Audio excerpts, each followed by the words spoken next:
On the 23rd of May 2017, Carlos Hill was freed from all criminal charges laid against him, even though the over $10 billion he took from 40,000 Jamaicans were still nowhere to be found.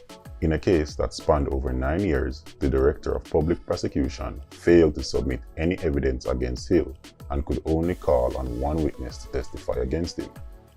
But why was a man that stole 10 billion Jamaican dollars in a Ponzi scheme capable of getting away with such a crime? While Olint, another Ponzi scheme operated by another Jamaican, David Smith, received 30 years in prison from a US court. We will look at this story in depth in this episode of Storytime.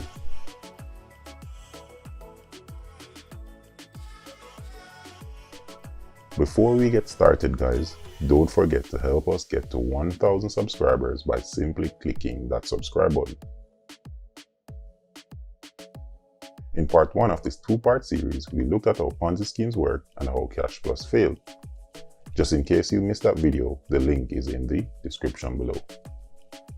With $10 billion missing, you would think the government lawyers would have a relatively easy job sending Hill to prison. But this was the exact opposite. Especially now that this is behind me, then we can concentrate on that. How did it reach so far? Who was really at fault? From the case files, it's pretty clear the government, the Financial Services Commission, and the Director of Public Prosecutions were all at fault. In 2004, 3 years before Carlos Hill was arrested, Cash Plus affairs were brought to the attention of the Financial Services Commission, the agency responsible for regulating investment firms and protecting local investors.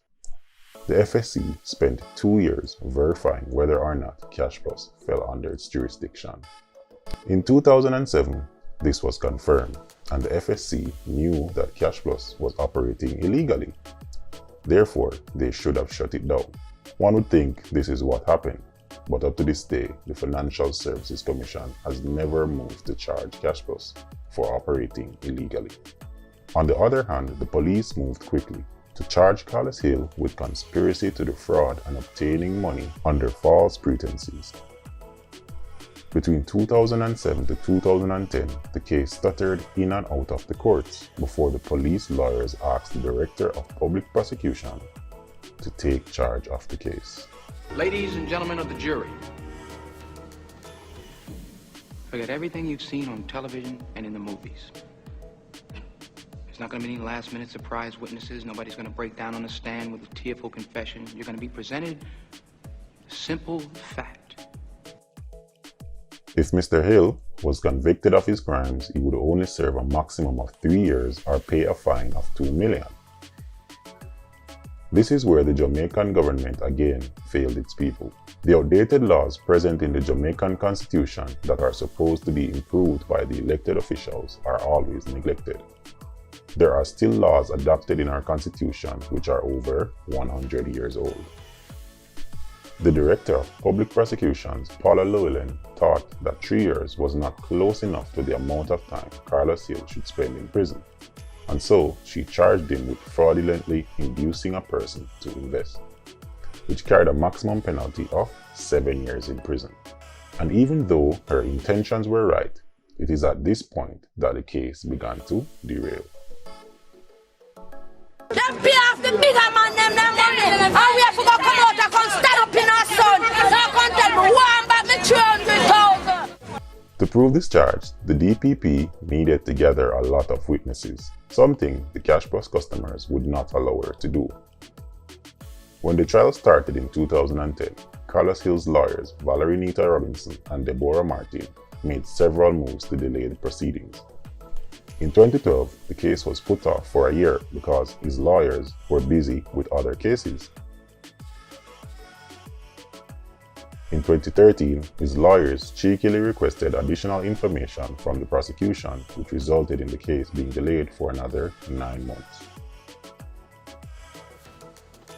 However, between the period of 2014 to 2017, witnesses failed to show up to court, many being afraid of humiliation and some fearful that if Carlos Hill went to prison, they would never get their money back.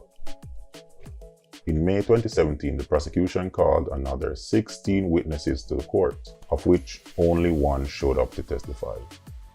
The judge and the jury had no choice but to return a not guilty verdict against Mr. Hill. For insufficient witnesses, one of 16 was not enough, and another person offering themselves could not take the matter that much further.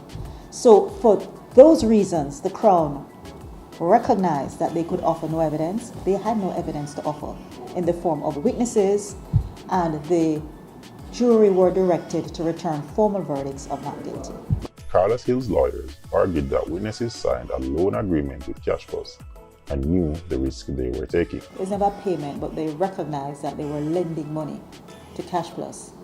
They signed a loan agreement, and the agreement made it clear that it was high risk and that they would have to absorb the responsibility for advising themselves as to the risk that they were undertaking. They also stated that even though Mr. Hill was never sent to prison, the trial lasted over 10 years.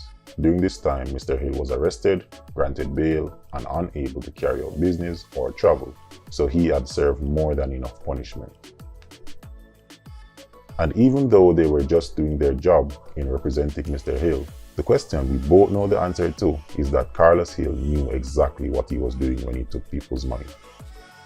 Classifying it as a loan agreement doesn't eliminate the fact that $10 billion are missing, and neither Mr. Hill nor his lawyers can say where the money went.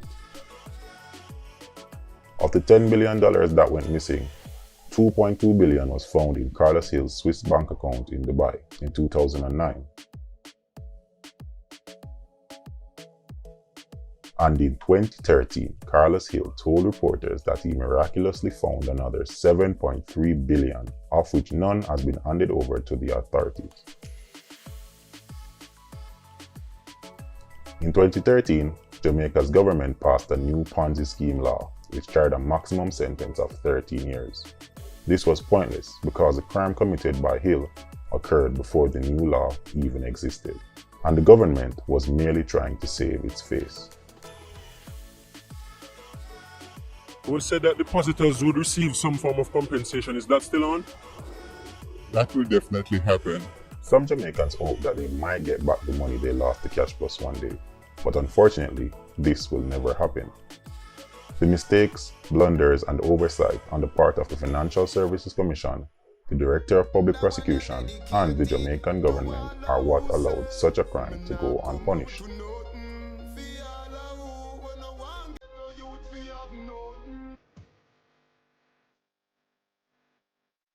But the big question is, what kind of justice exists in our society when a man who steals $200 worth of ackee off the University of the West Indies campus is swiftly sentenced to 3 months in prison, but the man who steals 10 billion Jamaican dollars walks away free? Jamaica, we need a way.